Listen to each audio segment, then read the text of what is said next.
Eh bah dis donc, il y en a du chemin. Salut les fumiers, j'espère que vous allez bien. On se retrouve pour une nouvelle vidéo et vidéo débrief du match entre le PSG et Osaka. Défaite 3-2 du PSG. Avant ça, je tiens à remercier toutes les personnes qui étaient présentes sur le live. On a vécu le match ensemble, donc merci à vous. Désolé pour mon énervement, mais c'était impossible pour moi de rester calme au vu du match scandaleux qu'on a fait aujourd'hui. Et merci à ceux qui prendront 2 secondes pour mettre le petit pouce bleu et le commentaire pour le référencement. Vous êtes des goths.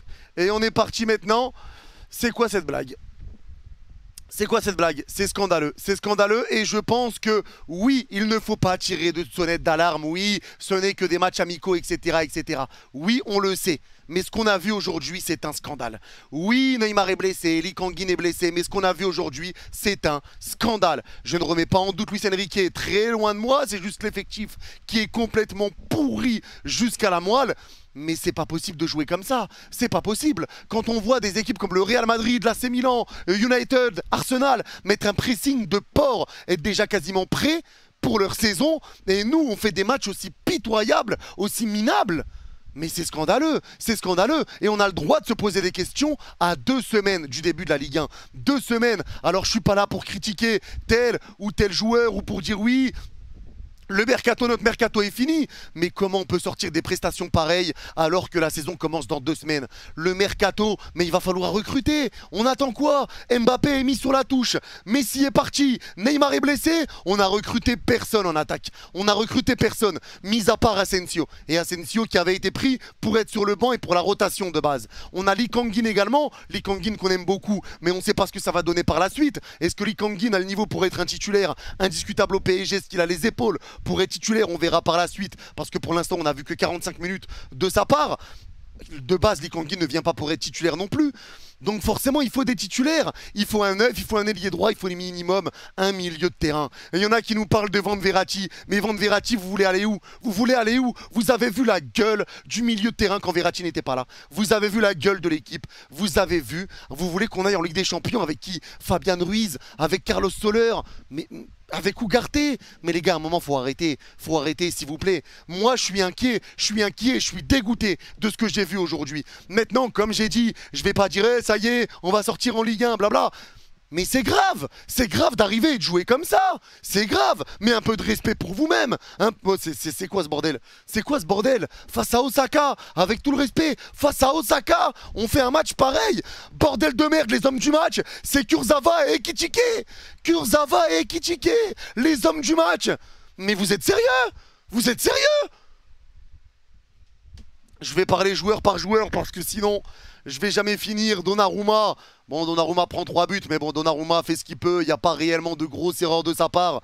Il a fait ce qu'il a pu aujourd'hui, même s'il m'a fait beaucoup de frayeurs balle au pied. Donnarumma, ça n'a pas été grandiose, ça n'a pas été dégueulasse. Il a fait des parades, mais des fois, il a été mauvais.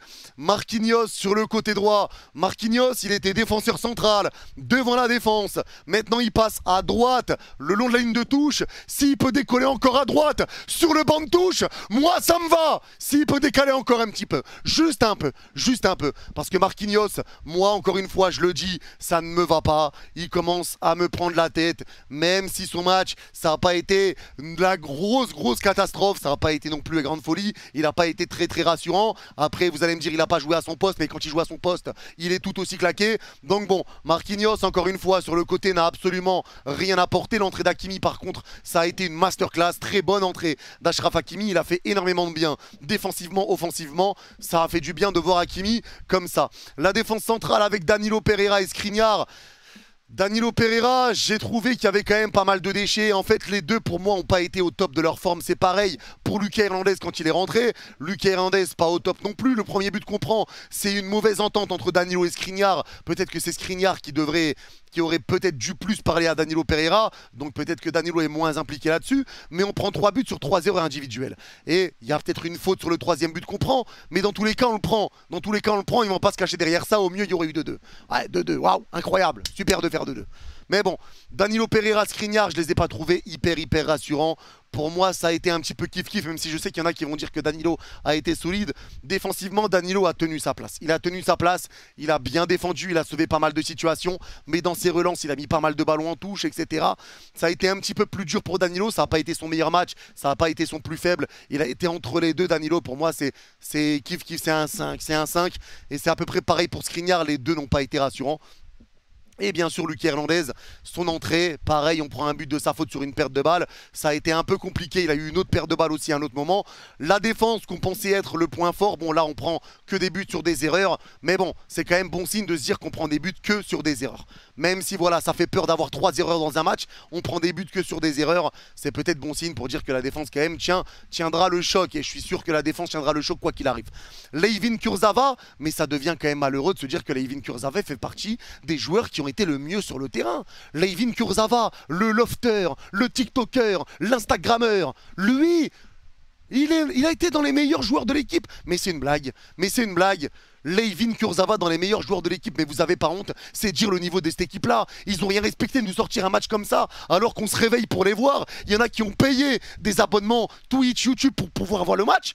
Mais vous avez pas honte de nous sortir ça. Vous avez pas honte, mais respectez-vous. Alors peut-être que c'est lié en première mi-temps au dispositif qui était un peu compliqué, etc. Mais en deuxième, on fait pas mieux. Donc bon, chercher des excuses par rapport à ça, je suis pas réellement sûr. Maintenant, le milieu de terrain, Ugarte, mais Ugarte 60 millions. 60 millions pour Ugarte, mais pourquoi ? Mais pourquoi 60 millions sur Ugarte? Mais là, je ne comprends pas. Je comprends pas. Le match, encore une fois, forcément, c'est que le début. Il faut lui laisser du temps, blabla. Je sais.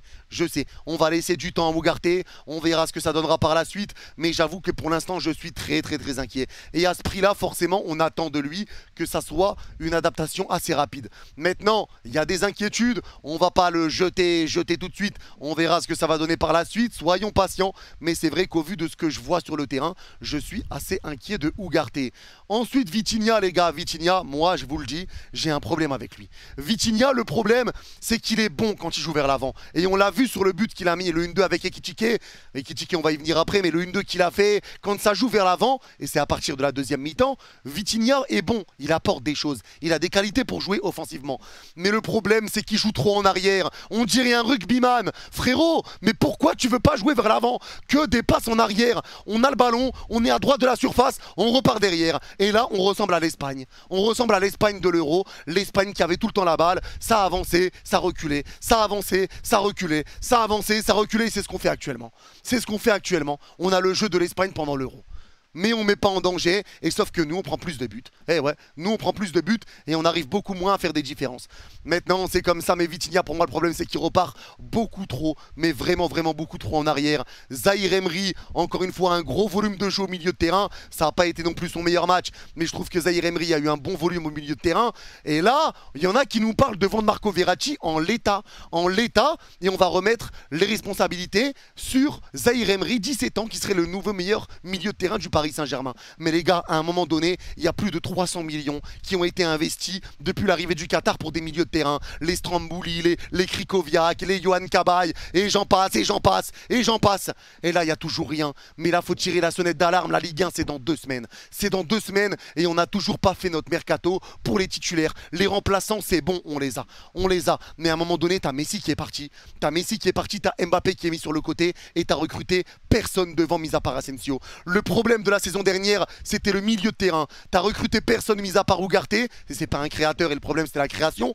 T'as récupéré Ugarte et t'es prêt à laisser partir Verratti en sachant que personne n'est arrivé. Mais oh, on marche sur la tête, mais on va aller jusqu'où comme ça? Mais là ça commence à faire peur. Les gars, il faut comprendre que là c'est inquiétant. Ce qui est en train de se passer, c'est inquiétant. Je suis pas en train de dire qu'on va sortir, qu'on va pas finir champion de Ligue 1. Je suis pas en train de dire qu'on va sortir en 4e en Ligue des Champions, qu'on va pas passer les poules. Mais s'il n'y a pas de changement, bien sûr que c'est ce qui va arriver. Et c'est pour ça, la conclusion, on la fera le 1er septembre, parce qu'il reste encore un mois de mercato, mais il faut que ça se règle vite. Il faut que les joueurs arrivent, parce que là, ça devient vraiment très inquiétant.